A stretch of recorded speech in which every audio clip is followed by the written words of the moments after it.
Welcome back, everyone. I'm Zell, and today we're going to get a look at what's inside the... Oh, wait, never mind. This is a Todd Knife and Tool Wristy prototype. Putting this thing together, I know exactly what's in there. We don't need to see what's inside that one. What we need to see what's inside are these Civivi Baklash knives. Why have I got two of them out here? Well, I brought two of them out because we have the rare opportunity to have a prototype and a production model.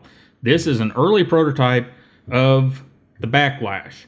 This is the production model that I just received a couple of days ago.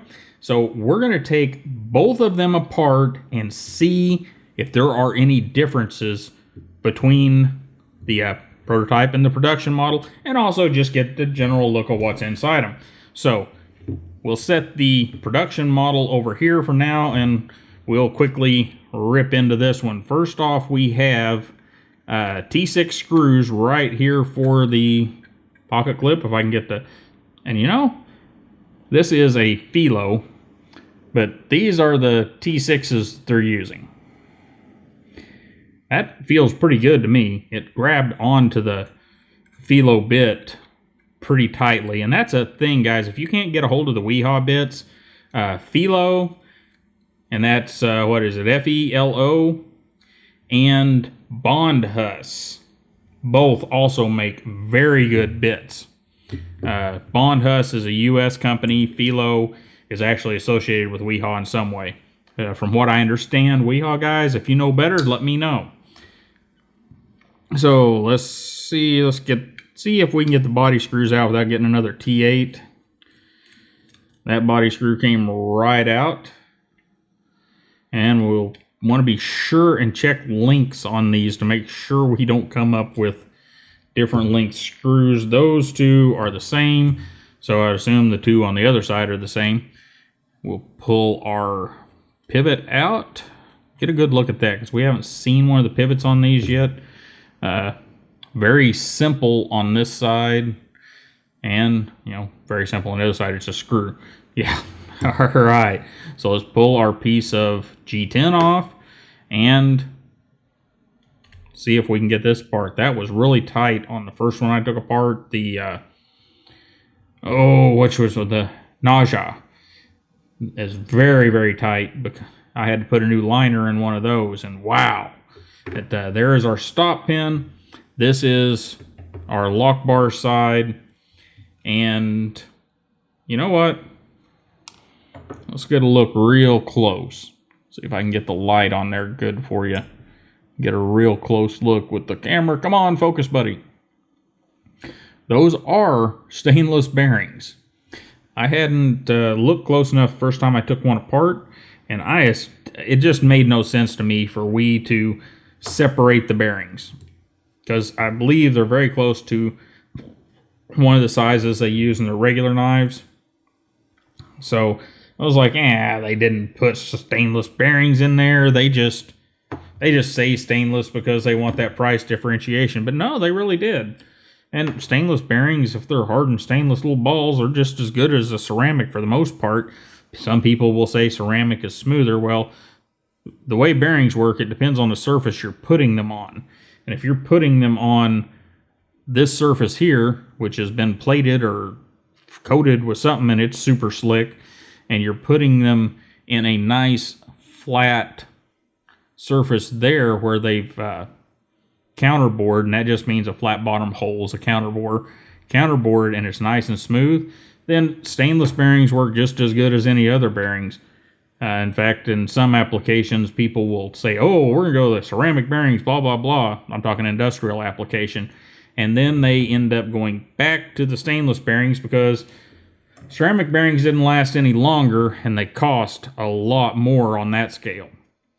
So anyhow, we'll wipe this thing down, and then we'll get the other one apart, because, wow, it came apart nice and quick. I like that. Nothing super special in here. I mean, it's been well skeletonized. Got this cool coating, or I don't know. I got to talk to Joe and find out what that stuff is. Now, we do need to look at one thing. Yes, if you're working on these, there's a step on this pivot screw. And that step is going to fit right down, see where that little step is in there? That's what keeps everything square with the knife. If you don't get that in there properly, this knife will not go together right because, well, it'll be just like the Wii knives. So we need that T6 again. Pull that out, and these screws feel just like the ones in the prototype, so no difference there.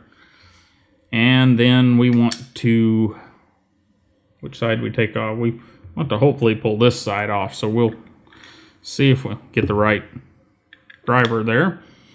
And for those of you that are going to ask, these are Scout Leather Company drivers and Weehaw bits and Philo bits. This is a titanium driver. This is a, you guys tell me, I can't remember whether this is copper or brass. I forget which one tarnishes to which color, but it's a copper or a brass one. The other one I had that was copper or brass, it went for a plane ride, and it'll be back soon. I hope. Because the titanium's okay, but I almost like the weighty feel of the other ones. Yeah, now we're going to have... Now, there we go. Came loose. Good. But there we go. There's our... Okay, one other thing to note here. Yep, it was. Both of these liners have the same... See where it's been milled out there for the lock bar? I just want to check and make sure those were the same. And let's see if we can get this. Yeah, here we go. You guys may get to fuss at me again because I'm going to have to... No, maybe not. You should put some tape around the blade before you do this so that you don't cut yourself like this idiot's probably going to do.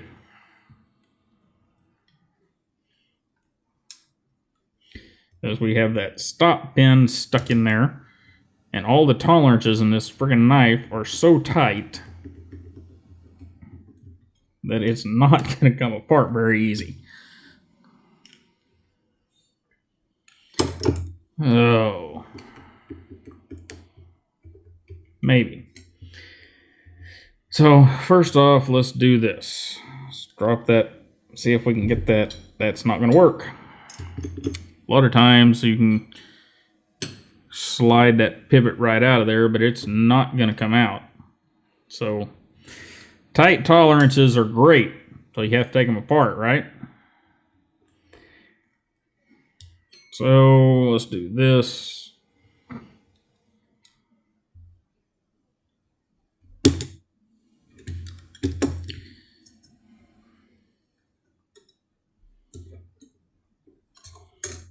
Okay, now we got it off of the stop pin. That's good. So now we can hopefully work. Now we got that off the stop pin. We can work this loose. It's coming loose. Slowly.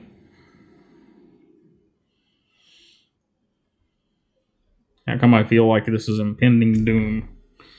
Okay. All right. So let's look and see if there's something in this mess that's causing that.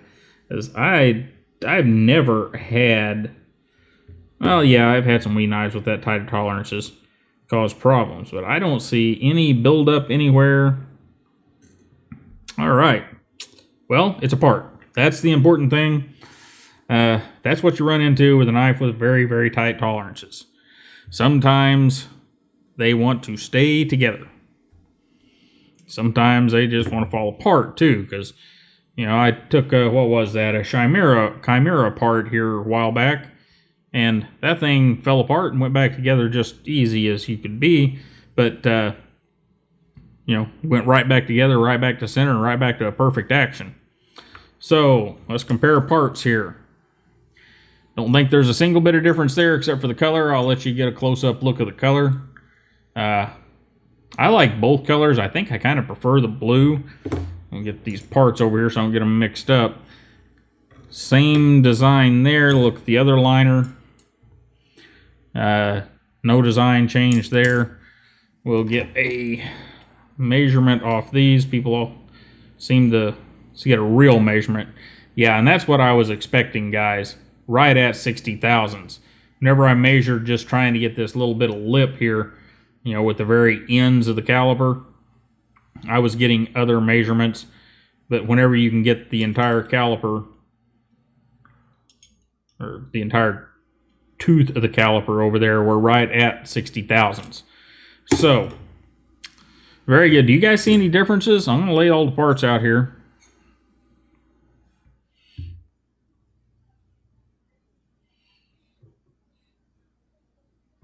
Wow, I think I may see a difference. Cool. Remember, this one goes over there. Yeah, I do see a difference. Do you guys see the difference? Let me get the light just arranged where we might be able to see the difference. They have changed the grind just a little bit. If you see what I mean, let me know down in the comments. If not, read the comments and they'll tell you. All right, so we're going to put the blue one back together because that is the one that we need to get back together, and I need to get some acetone. You guys always hate me using acetone, and I'm going to use it anyhow because it takes care of business like I need it to take care of. And we need a T8 over here. And how did the T8 come out of my driver? There's a magnet down in there, but it did. And there we go. Get that on the end of the driver. Stick it over here in the acetone so we can get the Loctite off of there.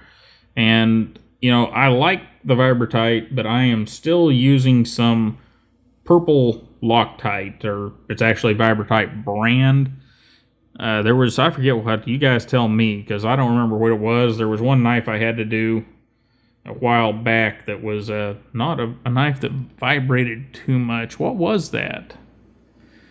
I don't remember now. But I picked up some purple Loctite for that so I could test it. And since then, I've been testing it in these in flippers. And here's what I can tell you so far. I do not like the liquid Loctite. God, do I hate that stuff. But it's the only kind I could find in purple. If you guys know where to get a hold of purple Loctite in a gel or some other form other than liquid, please let me know. Because there are some places that I am going to change things up on you a little bit, and I am going to use it because a couple of places that I've had really good success with this purple Loctite are, and you got to take this with a grain of salt because the screw threads are not proprietary but different in these two knives, but the SNG and the SMF from Strider have really responded well to the purple Loctite. Extremely well. And now I have a problem because I see gunk. I see gunk down in there, and I don't like gunk down in those things. So I'm going to make a, I don't know how I'm going to pull this off, but I'm going to get some acetone down in that hole. I'm going to dribble it down in there. It's not going to work very well. So, where is the lid to my acetone? And we'll do it this way. Whoop. And that's what always happens. You get too much, then you get acetone everywhere, and then you dry up your leather, and you have to redo your leather because you got little spots all over it from the acetone. You can see them popping up now, and I'll have to re-oil the leather later. But, hey, we'll get all these done, or maybe I'll just acetone the whole thing, and then I'm not going to do that. But that's what I want. I want that guy down in that stuff because there's some crap down in there that I want out. And since I don't have a regular screw to screw down in there, I'm going to have to use the one that came with it.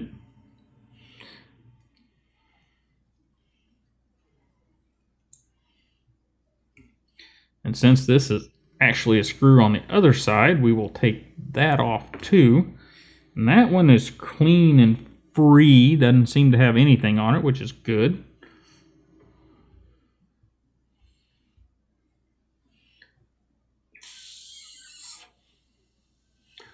Now let's look down in there. All right.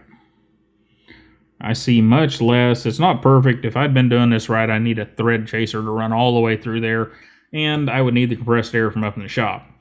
But since I don't have the compressed air from up in the shop, or a screw to go all the way through there, we're going to be happy with that.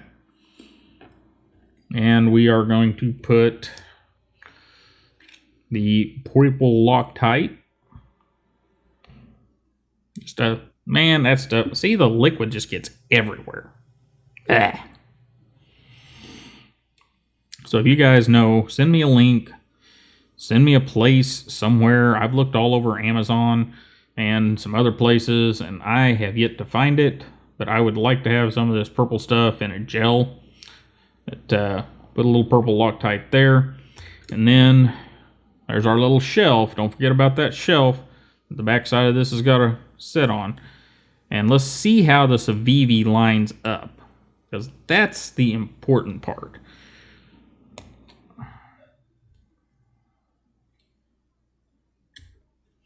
So that's how our Civivi is going to line up on these knives. And if my experience with Wii is correct, and that is hard to see. If my experience with Wii is correct on the Wii knives, that means that every one of the Civivi knives will line up like that for the pivot. So that is a beautiful thing. We know how they're going to work now. Let me grab some oil here, and there's our bearing. And we're going to treat this just like a standard Wii knife. We're going to put a little bit of oil there, dribble a little on there, and our bearings, will wipe them off just a little bit with our saturated rag. And we want the bearing race up on these because we are counterbored into the blade. And all that does, it doesn't really matter which way the bearings go in. They're the same thickness either way. But what that does is it puts the closed end of the bearing into, or the closed end of the bearing facing out to the dirt and stuff. And if we do that, and I just about put 85 weight in there, we're going to put 10 weight. If we do that, then there's less open bearing for things to get into. Is it a huge deal? No, the knife will function just fine if you do one way, one the other, both of them the wrong way or the other way. But the importance of it is, I'm going to put a drop of 85 just like we normally do there in that detent hole. It's just, the difference is just the amount of crap that's going to end up in the knife. And that's, you know, could be important depending on what you're doing. And then, oh, we got a stop pin to put back in there. Oh, and I bet this is going to be an adventure. It was so hard to get off there. My goodness. Okay, maybe not quite as big an adventure. Oh, yeah, it's going to be an adventure. Oh, wait, there we go. That snapped in. This snapped in. I think everything snapped in. Cool. All right, let's get our piece of G10, stick her back up there. And start with the pivot screw. We need a T8.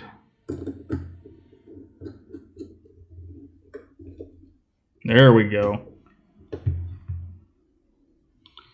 Beautiful. Throw our body screws back in. Oh, I guess we should put... Oh, you guys, you're not supposed to let me do these stupid things. Because I needed to put just a drop of this stuff. There we go. On there. And a drop of it on each one of these screws before I stick them in there, right? Because we want them to stay where they're supposed to be. And we want to continue to test this purple Loctite from Vibratite. Which, by the way, I know I've talked a lot about Vibratite on this channel. I am in no way sponsored by Vibratite. Whenever I went to buy purple thread locker. Their purple thread locker, I was going to have to get fluid no matter how I got it. I couldn't get gel. And their fluid was considerably cheaper than the other brands. And having experience with the regular Vibratite vibration inhibiting thread locker stuff, I went ahead and thought, well, you know, their stuff seems to work fine, and ordered it, and then I dropped both those screws. You know, not then, now. There we go. We'll get that one back into the hole. Put our finger over the hole, and hopefully that'll help keep them in there a little bit. Drop a little bit of thread locker on them. And dab off a little bit of thread locker. Now we need the T6. Okay, there it is. Sorry to say, it keeps running off on me. Don't tighten those up full tight till you've got them both started and going in there. Anytime you've got a pocket clip like this, or any set of stuff like this. Alright, so they're both lined up now and locked in place, and I got that pivot really, really tight. Still, wow. That's impressive, because I got that pivot really tight. See if it's lined up. There you go. Wii quality at less than 50 bucks. I'll put together the other one. We didn't see any differences besides the slight change to the grind. And you guys tell me what you think changed there down in the comments. And if you don't have any idea what we're talking about, go down there and read the comments. They'll explain it to you. And that was just awesome, guys. Everyone have a great day. Don't forget to like, share, and subscribe. And watch every week right here on the Ozark YouTube channel for the Apex News, where I gather up all the news into one big ball of wax for you to make keeping up with what's going on in the YouTube and knife community as a whole a little bit easier. And have a great day, guys. I'll see you next time.